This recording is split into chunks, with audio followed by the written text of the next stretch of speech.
क्यों विपक्ष इसे राजनीतिक ध्रुवीकरण की कोशिश बता रहा है, लोकतंत्र में हस्तक्षेप बता रहा है, वोट बंदी का नाम दे रहा है, और क्यों महाराष्ट्र को आधार बनाकर बिहार में फिर से एक ऐसा माहौल तैयार करने की कोशिश की जा रही है जिसे लेकर विपक्ष चुनाव आयोग पर ही नहीं बल्कि केंद्रीय हस्तक्षेप की भी बात कर रहा है। वर्मा जी, विपक्ष के विषय में अगर इस बात को कहे तो मेरे हिसाब से यह कहना गलत नहीं होगा कि चले थे कहां जाने के लिए, जाना है कहां ये मालूम नहीं, अब अपने भटकते कदमों को मंजिल का दिशा मालूम नहीं। मैं ऐसा क्यों कह रहा हूं, मैं इसके पीछे का तर्क भी बताता हूं। देखिए, जो संविधान के प्रति वो लेकर घूमते हैं, यानी कि वो एक लाल किताब जो मैं अक्सर पढ़ा करता हूं, इसको लेकर वो देखते हैं, इसमें चार चीज अपने काम का खोजते हैं। पहला क्या खोजते हैं? वो खोजते हैं कि लटकाना किस आर्टिकल में लिखा हुआ है। दूसरा खोजते हैं भटकाना कहां लिखा हुआ है। तीसरा सोचते हैं कि जातीय उन्माद कैसे फैलाना, ये किस आर्टिकल में मिल जाएगा, जरा ऐसा बताओ। लेकिन शायद वो पढ़ना भूल जाते हैं कि आर्टिकल 324 वो कहता है कि superintendence direction and the control of election to be vested in an election commission, यानी कि ये जो अधिकार मिला है संविधान के तहत इलेक्शन कमीशन को, उसका ये इस्तेमाल करते हैं। अगर हमारे साथी जो बैठे हैं, हमारे विपक्ष के जो साथी हैं, वो अगर इसकी बात बताएं तो हमें यह भी बताएं कि 1952 में कैसे हो गया था, 1956 में कैसे हो गया था, 1957 में क्यों हुआ था, 1965 में क्यों हुआ था, 1966 में क्यों हुआ था, 1987 में क्यों हुआ था, पहले भी हुए हैं, मैं स्किप कर रहा हूं, 1989 में कैसे हो गया था, और 93 और 95 में कैसे हो गया था। तो अगर जब उस समय हो सकता था तो अभी क्यों नहीं हो सकता है? लास्ट जब 2003 में हुआ था तो फिर 24-25 साल बाद क्यों नहीं हो सकता है? क्योंकि आज आप टेक्नोलॉजी में बहुत आगे आ चुके हैं। लेकिन देखिए, एक दलील जो दी जाती है विपक्ष के द्वारा, उनको डर किस बात का है? उनका डर यह है कि उनकी जो राजनीति करने की जो परिभाषा है, जिसको वो देते आते हैं, जिस समुदाय के पीछे वो दौड़ते हैं, जिसको पकड़ने का प्रयास करते हैं, जिसको लपकाने का कोशिश करते हैं, यानी कि मदारी बनकर उनको उनके साथ नाचते हैं, वो उनके डर, यानी कि उनको कट जाने का, छट जाने का, हट जाने का जो डर है, जो अक्सर इस बात को कहा जाता है, विपक्ष की ही एक नेत्री है, बंगाल की मुख्यमंत्री, उन्होंने 2006 में एक मंच लिया था और लोकसभा स्पीकर के पास ले जाकर उसको फाड़ कर फेंका था, और उन्होंने इल्जाम लगाया था कि अप्रत्याशित तौर पे हमारे राज्य में कुछ बांग्लादेशी घुसपैठी की कोशिश हो रही है, जो आकर वहां पे आधार, माफ कीजिएगा, आधार नहीं, वहां के लोकल्स वोटर्स बनवा रहे हैं। तो जब ये हो सकता है तो सीमांचल एरिया बिहार के अंदर क्यों नहीं हो सकता है? जो विपक्ष महाराष्ट्र को मुद्दा बनाता है, वो विपक्ष तेलंगाना पे क्यों खामोश है? इसलिए खामोश है तेलंगाना पे क्योंकि तेलंगाना में भी चुनाव होने के बाद लगभग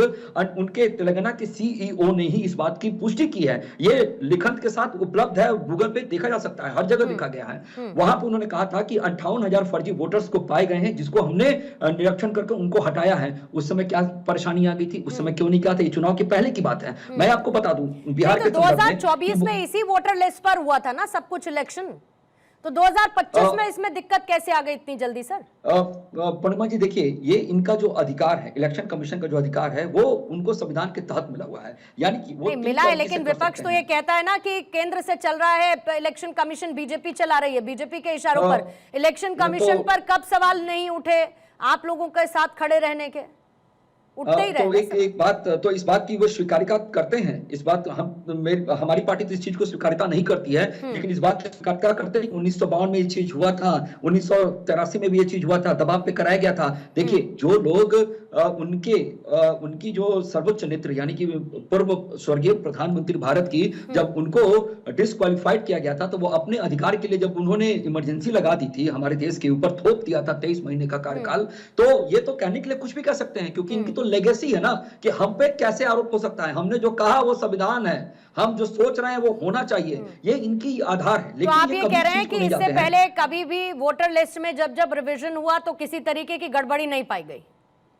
नहीं, एक चीज और मैं आपको बताऊंगा। नहीं पाई गई कि नहीं पाई गई सर? गड़बड़ी हुई या नहीं? बिल्कुल नहीं पाई गई, उसमें हटी है, उसमें हटी है। अच्छा, एक बात आप विपक्ष से ही मेरे एक सवाल को पूछा जाए कि अगर इस वोटर लिस्ट की पुनरीक्षण होता है तो जो लोग हटेंगे, जो लोग छटेंगे, तो क्या वो एनडीए के प्रत्याशी, एनडीए के वोटर नहीं होंगे? वो नहीं होंगे क्या? एनडीए को इसका डर नहीं है? लेकिन ये बोलने से ज्यादा ये काम करने पे इनको अमल करना चाहिए था। मैं आपको बताता हूं कि ये भारतीय जनता पार्टी मंडल की राजनीति करती है, यानी कि जब जिला अध्यक्ष बनता है, सब पार्टियों के साथ कह रहा हूं, जब कांग्रेस का भी जिला अध्यक्ष बनता है तो उसके नीचे मंडल होता है, मंडल के नीचे बूथ स्तर पे कार्यकर्ता होते हैं, तो सारे पंचायत में, सारे वार्ड में और मुखिया के पास सारे डाटा मौजूद होते हैं। उसमें पता होता है कि कितने वोटर्स इस पंचायत से, इस वार्ड से हमारे पास हैं।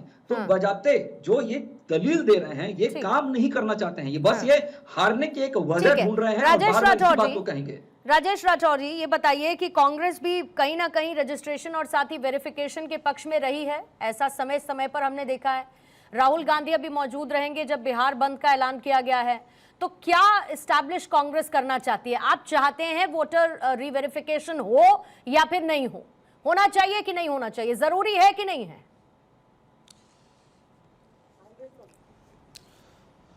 अगर साफ नियत से कोई काम किया जाए तो वो हमेशा स्वीकार है। राहुल गांधी जी बिहार बंद नहीं, भारत बंद है, उसमें बिहार रहेंगे और पटना रहेंगे। मैं उसको क्लियर कर दूं। आपत्ति किस बात की है कि 2024 के लोकसभा चुनाव के बाद जैसा परंपरा रहा है कि विधानसभा चुनाव से पहले मतदाता सूची को ठीक किया जाता है, नए नाम जोड़े जाते हैं, गलत नाम काटे जाते हैं, जिसकी अवधि 24 अक्टूबर 2024 से 6 जनवरी 2025 तक चला। दावे आपत्ति भी लिए गए और फाइनल प्रकाशन भी किया गया। इस अवधि में बिहार सरकार के किसी अधिकारियों का स्थानांतरण भी इसलिए नहीं हुआ कि मतदाता सूची को ठीक कर रहे हैं। उस सुधार में 10 लाख नए नाम जोड़े गए, 4 लाख काटे गए और ये भी कहा गया कि 1 अक्टूबर तक नए नाम जुड़ सकते हैं और 18 जून तक जो पेपर उस नाम जोड़ने के लिए मांगते थे, जिसमें आधार कार्ड भी था, मनरेगा कार्ड भी था, जॉब कार्ड भी था, अगर कुछ नहीं था तो बीएलओ लिख के देता तो वो मान्य था, माता पिता से लिखा के लिए आया वो मान्य था। और आज भी चुनाव आयोग के वेबसाइट पे जाएंगे तो आधार कार्ड मंजूर है, जॉब कार्ड मंजूर है, मनरेगा कार्ड मंजूर है। लेकिन अचानक 24 जून को भारतीय जनता पार्टी के फरमान पर चुनाव आयोग ने नई घोषणा कर दी वोटर पुनर्निरीक्षण का। अब इसमें कटेगा कौन? झुग्गी झोपड़ी में रहने वाले, इंदिरा आवास में रहने वाले, वृद्धा पेंशन पर जीने वाले, मनरेगा में काम करने वाले, दलित, शोषित, वंचित, पिछड़ा, आदिवासी। ये कैसे पता आपको? इनके वोट कटेंगे। क्यों कटेंगे? हाँ, कैसे पता ये आपको? अब बस वही मैं आ रहा हूं पूर्णिमा जी की। एकदम मैं बिहार में रहता हूं, गांव से आता हूं, नॉर्थ बिहार में मेरा घर है, सीतामढ़ी नेपाल के बॉर्डर पे है, जहां कई नदियां, दर्जन भर नदियां हैं, अधवारा, लखनदई, कमला, बलान, बागमती, कोसी, जो बाढ़ से प्रभावित हो जाता है। आज तक तो अपना प्रमाण पत्र कई गरीब को नहीं होगा, माता पिता का डेट ऑफ बर्थ कहां से मिलेगा? तो और इन्होंने माना है कि जब से राहुल गांधी जी ने पिछड़ों की बात की है, उनके अधिकार की बात की है, दलितों के अधिकार की बात की है, आदिवासियों के अधिकार की बात, जातिगत जनगणना की बात की है, जिसकी जितनी हिस्सेदारी उतनी भागीदारी की बात की है, तब से भारतीय जनता पार्टी डरी है और जिसका परिणाम लोकसभा में देखा है कम हुआ। उसके बाद उसी से भारतीय जनता पार्टी का डर है कि बिहार में हम चुनाव हार जाएंगे, इसलिए गरीबों को वोट से वंचित करने के लिए ये प्रयास है। प्रयास ही नहीं है, एक डाकू होता है, डकैती इस वोट को हो रहा है। डकैती इसलिए कि डाकू है भारतीय जनता पार्टी और हथियार है चुनाव आयोग। और चुनाव आयोग की नई बात देख लीजिए, कल एक विज्ञापन आया है एक बड़े अखबार में चुनाव आयोग का। चुनाव आयोग के विज्ञापन में लिखा हुआ है कि गणना प्रपत्र बीएलओ से प्राप्त होते ही तत्काल भरकर आवश्यक दस्तावेज तथा फोटो के साथ बीएलओ को उपलब्ध कराएंगे। एक ही विज्ञापन में। और दूसरा में देख लीजिए क्या लिखा है, यदि आवश्यक दस्तावेज तथा फोटो उपलब्ध नहीं हो तो सिर्फ गणना पत्र भरकर बीएलओ को उपलब्ध करा दे। ये कल के ही एक बड़े अखबार में विज्ञापन आया और शाम में चुनाव आयोग कहता नहीं, कुछ नहीं, जो पुराना पेपर है, जो पुराना हमारा डिमांड है, हमको वही चाहिए। तो चुनाव आयोग कंफ्यूज क्यों है? ठीक है। इसका ECI का नाम अब ठीक है, बदल इसका के जवाब मैं इलेक्शन कंफ्यूजन ऑफ इंडिया ठीक है, रख दीजिए। इसी इसका नाम सवाल का जवाब इलेक्शन मैं भास्कर जी से कंफ्यूजन लेने से ऑफ पहले इंडिया रख दीजिए। ठीक है, बार-बार नाम इसी बदल रहा सवाल है। का जवाब मैं भास्कर जी से लूंगी। चुनाव विश्लेषक हैं, शायद आपके कंफ्यूजन या चुनाव आयोग कंफ्यूज्ड है, जो भी इसमें से सटीक सवाल है उसको क्लियर भास्कर जी करेंगे।